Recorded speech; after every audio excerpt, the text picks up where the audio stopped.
বিমান দুর্ঘটনার স্থল থেকে উদ্ধার করা হয়েছে এক নারীর নিথর দেহ।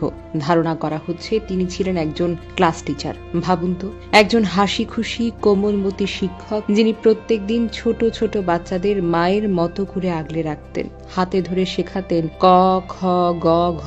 হঠাৎ করে তার জীবনে নেমে এলো এক নির্মম পরিণতি। যুদ্ধ বিমানটি হঠাৎ করে আছড়ে পড়ে স্কুলের জুনিয়র সেকশনের উপর। মুহূর্তের মধ্যেই স্কুল ভবনের একাংশে সৃষ্টি হয় বিশাল গর্ত, ছড়িয়ে পড়ে আগুন, ভেঙে চুরমার হয়ে যায় দেয়াল, টেবিল চেয়ার, আর বাতাসে মিশে যায় শিশুদের কান্না আর আতঙ্কের চিৎকার। জানা গেছে, দুর্ঘটনার সময় স্কুলে চলছিল শেষ পিরিয়ডের ক্লাস। শিক্ষার্থীরা তখন ছুটির প্রস্তুতি নিচ্ছিল। হয়তো কেউ বই গুছাচ্ছিল, কেউ আবার হাত তুলে বলছিল, ম্যাডাম আমি যাব।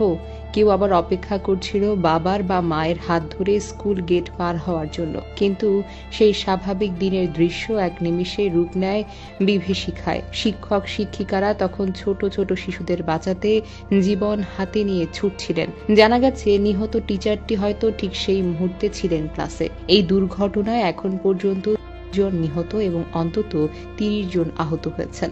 আহতদের অনেকেই দগ্ধ শরীর নিয়ে ছোটাছুটি করছেন, কেউ সাহায্যের জন্য আর্তনাদ করছেন।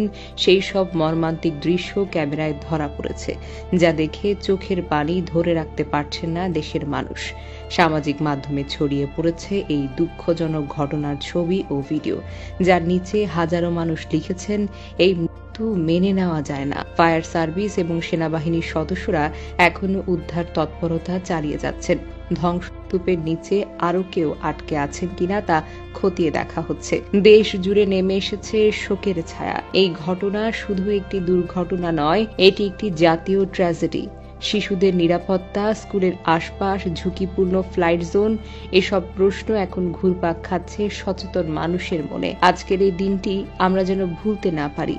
এই শিক্ষিকার হাসিমুখ, তার অপূর্ণ থাকা গল্প আর শিশুদের কান্না হোক আমাদের সকলের চোখে জল এনে দেওয়া একটি বাস্তব স্মারক।